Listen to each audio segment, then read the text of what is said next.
Kevin Campbell at Goyang Sono Sky Gunners.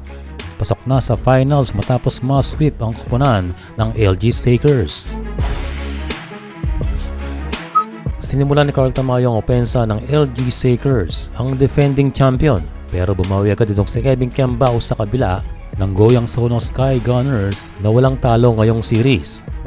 Pero ang advantage nila KQ kumpara sa LG ay nagko-contribute ang kanilang mga locals lalo na sa labas. Yan ang mahirap kalaban, ang koponan na mainit sa tres. Yan ang unang tres ni Kevin Campbell. Well, kilala itong si KQ na sanay sa pressure kaya consistent pa rin. And gayon na rin ang kanyang mga teammates na hindi napapahiya ang magagandang pasa ni Kevin Campbell. Well, pagdating sa kanilang import ay simple lang gumalaw pero napaka-effective sa ilalim.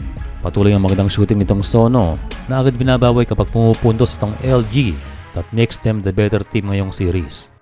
Well, first quarter pa lang ay nagpaulanan ng tres itong Sono, pati ang mga rookies ay napakataas ang confidence.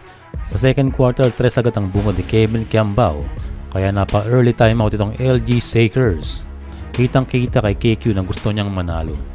Nakuha na rin naman nila ang mga individual awards, bakit hindi pa pangarapin na mag-champion? Dahil wala masyadong touches noong first quarter, pinakayod na itong si Tamayo. Pero hirap na makapuntos. Di makita sa series na ito ang dominasyon ng Murray and Tamayo tandem. Kung hirap ang LG, ganyan lang kasimple ang laro ng Sono. Sa third quarter, ang ganda pa rin ang pasahan ng Sono. Here's a dunk from KQ. Pinapakita lang nila na sila ang team na deserve makapasok sa finals. And ito na nga, masyadong well-defended at scouted ang tandem nila Tamayo. Kapag hindi mag-work ang dalawa, mahihirapan talaga itong Shakers. At ito ang isa pang tres ni KQ. At ito naman ang kanyang signature na floater. Grabe talaga ang confidence. At kitang-kita naman sa pasa na ito. Nice pass sa harap ng kanyang kababayan. Excellent court vision para kay Campbell. Kita rin kung gaano ka-confident ang mga locals. Nitong Sono, pinahirap pa, ginawa pang alley-oop.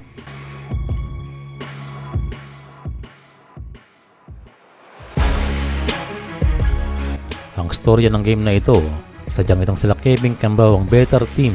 Magandang regular season ng LG at nag-waiting pa sa semis. Pero itong sila Campbell ay dumaan pa sa butas ng karayom para makarating sa finals.